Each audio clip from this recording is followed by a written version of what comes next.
Olá fulanos, tudo bem? Nós estamos na playlist de parasitologia e hoje o assunto do vídeo é amebíase. Eu sou Natália, a fulana que vos fala, estudante de biomedicina. A amebíase é uma doença causada por um tipo de ameba específico, por uma ameba que se chama Entamoeba histolítica. Então o agente etiológico da amebíase é a Entamoeba histolítica. E o trofozoito dela tem dois tipos. Ela tem a forma magna e tem a forma minuta. A forma magna, galera, ela é a forma invasiva, que a gente vai estar vendo mais à frente. E a forma minuta, ela não é invasiva, ela costuma ficar na luz do intestino, certo? Essas coisinhas que vocês estão vendo dentro dela não são vários núcleos, porque ela tem apenas um núcleo, tá? Só que ela fagocita coisas. Então, galera, esse nosso amiguinho aqui, ele tem trofozoito e ele tem cisto. Isso porque ele é um ser unicelular, um ser microscópio. Então ele vai ter cisto, não vai ter óvulo, certo? Ele não tem apenas trofozoito e cisto. Ele tem outras estruturas intermediárias a estas, que nós vamos estar estudando agora. Então tá lá, o trofozoito tá percebendo que as condições estão meio desfavoráveis, ele vai se transformar em quê? Na estrutura de resistência, certo?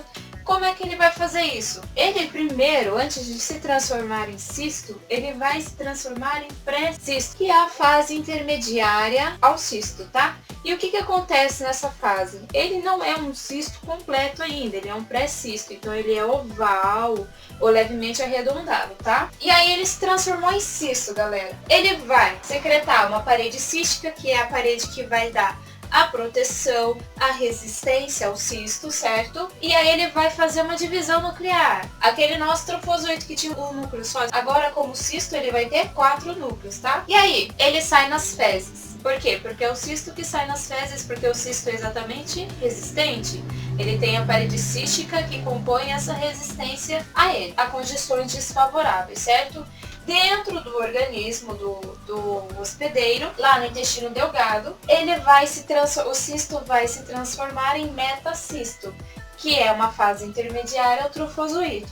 E o que cabe nessa fase intermediária? Então, lá no intestino delgado, essa fase intermediária vai dar origem a 8 trofozoitos. Então, cada metacisto dá origem a 8 trofozoitos, tá? Lembrando que essa estrutura metacística aqui, ela é multinucleada, tá? Exatamente porque ela vai proporcionar aí 8 trofozoitos.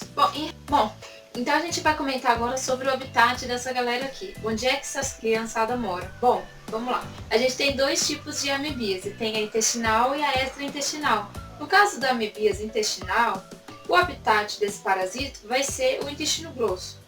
Já no caso da amebíase extraintestinal, a gente vai ter outros órgãos afetados, como fígado, cérebro, pele, rins, pulmões. O fígado vai ser o primeiro órgão afetado por conta da circulação porta, tá? Então ele vai acabar sendo o primeiro órgão afetado. E esse parasito aqui, ele tem a transmissão como a transmissão da giardia que a gente comentou já anteriormente. Ele tem a transmissão fecal-oral, tá? Então, quando o cisto acabou de sair nas fezes, caso a pessoa acabe ingerindo esses cistos, ela vai ter a amebíase. Vamos conversar um pouco então sobre os mecanismos fisiopatogênicos da doença em questão, que é a amebíase.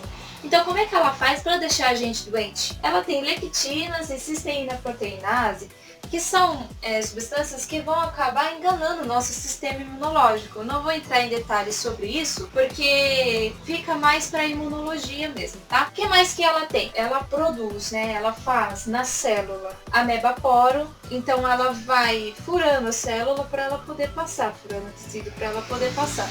E aí acaba fazendo um canal, que a gente chama de poro, que daí a gente, na verdade, chama de amebaporo, tá? Então é esse canal que ela faz para ela poder passar. Ela pede licença e vai furando tudo para ela poder ter um espacinho na passarela. O que ela vai fagocitar nesse caso? O que a ameba gosta de comer?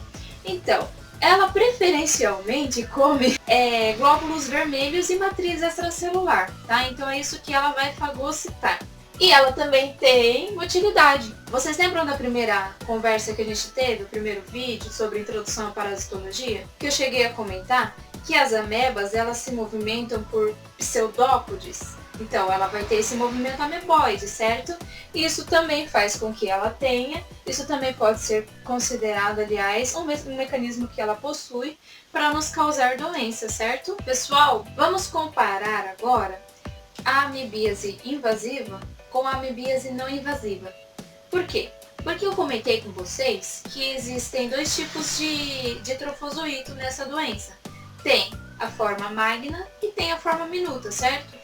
A forma magna, ela é invasiva, então ela invade tecido. E a forma minuta, não. A forma minuta fica na luz do intestino, não causa problemas. Vamos comparar? A minha forma magna, que vai invadir tecido, que vai ter todos aqueles mecanismos fisiopatogênicos, olha só, galera, ela vai me dar sintomas. Ela vai me causar problemas, certo? A gente vai encontrar nas fezes da pessoa que tem amebíase trofozoito hematófago. O que é hematófago? É o trofozoito que se alimenta de glóbulos vermelhos, que a gente comentou anteriormente, certo? Então ele vai se alimentar disso. O que mais que vai ter? Alteração na mucosa intestinal. E em relação à forma minuta, eu vou ter sintomas? Não, sintomas ausentes. Eu vou ter trofozoito hematófago nas fezes? Não. E eu vou ter alteração na mucosa intestinal? Não. Mas a forma magna vai causar tudo isso. Já a forma minuta não vai causar esses problemas, nem sorologia positiva, de anticorpo, nada disso. Por que tudo isso? Exatamente porque, como a minuta vai ficar só na luz do intestino, ela não vai causar problemas nenhum, o meu corpo não vai nem saber que ela está ali.